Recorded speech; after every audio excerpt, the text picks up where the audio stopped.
जो वीडियो आपको दिया था वो वीडियो था आपका अनुच्छेद 64-65 का हमने जिक्र कर दिया था। 66 में कुछ बातों हमने चर्चा किया और कुछ और भी बचा हुआ था जो उपराष्ट्रपति के बात किया जाता है।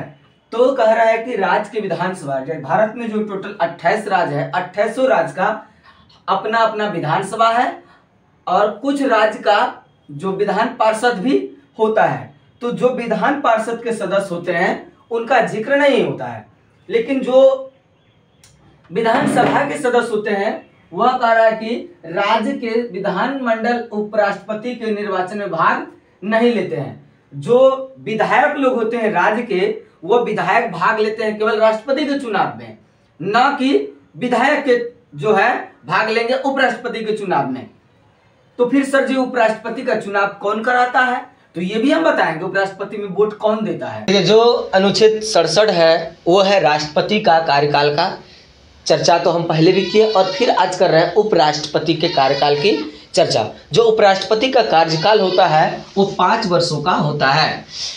उसके उत्तराधिकारी का निर्वाचन, मान चलिए राष्ट्रपति तो 5 साल रहेंगे, उपराष्ट्रपति भी 5 साल रहेंगे, लेकिन उपराष्ट्रपति का जो होता है उत्तराधिकारी कि कौन बनेगा या नहीं बनेगा उसका कोई चुनाव प्रक्रिया नहीं है।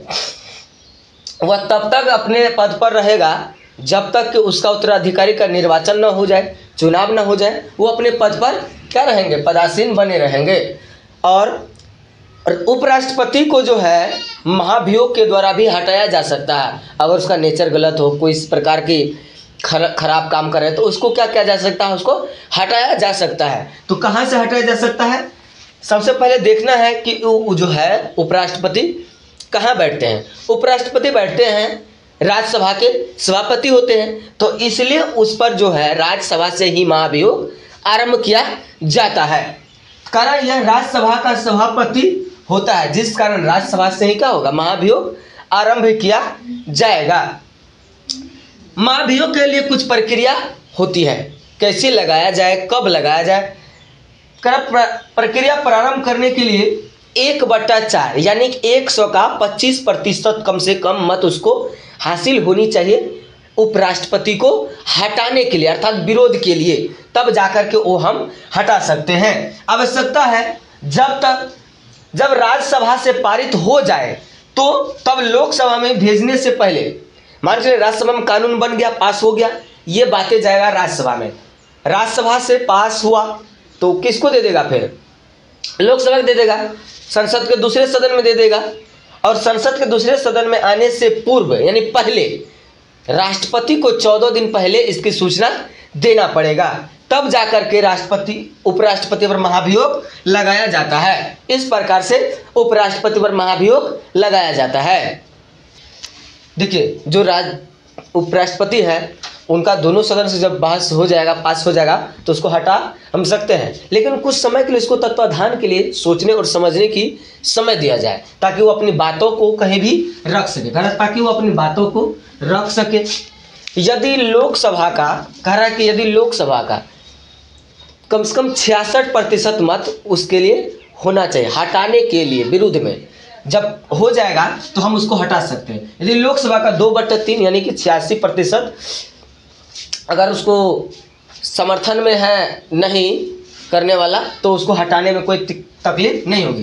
कारण मत पारित कर देती है तो उसे हटाया जा सकता है, मतलब उसे उपराष्ट्रपति को हटाया जा सकता है। नोट में कह रहा है ऐसा अब तक कोई राष्ट्रपति या उपराष्ट्रपति के ऊपर अभी तक नहीं हुआ है।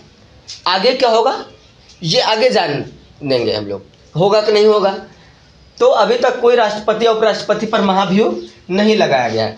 हम बताएं संसद के 2 अंग हैं, एक है लोकसभा, एक है राज्यसभा। LS Lok Sabha, RS Rajya Sabha. तो लोकसभा में जो पारित होने के लिए कितना चाहिए, 2/3 अर्थात 66%, और राज्यसभा में कितना 1/4 यानी कि 25%।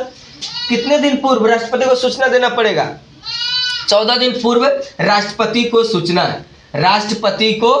सूचना 14 दिन पहले राष्ट्रपति को सूचना दिया जाएगा। और अनुच्छेद 68 में जो यह चर्चा किया गया कि उपराष्ट्रपति का जो चुनाव होता है उसको जल्दी कराया जाए, समय से पहले हो जाए, नहीं तो राज्यसभा का जो सभापति नहीं होगा तो दिक्कत होगा, सभा का अध्यक्षता कौन करेगा। ये सब समस्या को झेलने के लिए जल्द से जल्द चुनाव कराया जाए, ताकि चुनाव हो जाए और काम आगे बढ़ा जाए। अर्थात इसमें समय का निश्चित नहीं होता है कि कब कराएंगे, जब खत्म हो तब जल्दी करवाइए। ये चर्चा संविधान का अनुच्छेद 68 में दिया गया है। जय हिंद, जय भारत।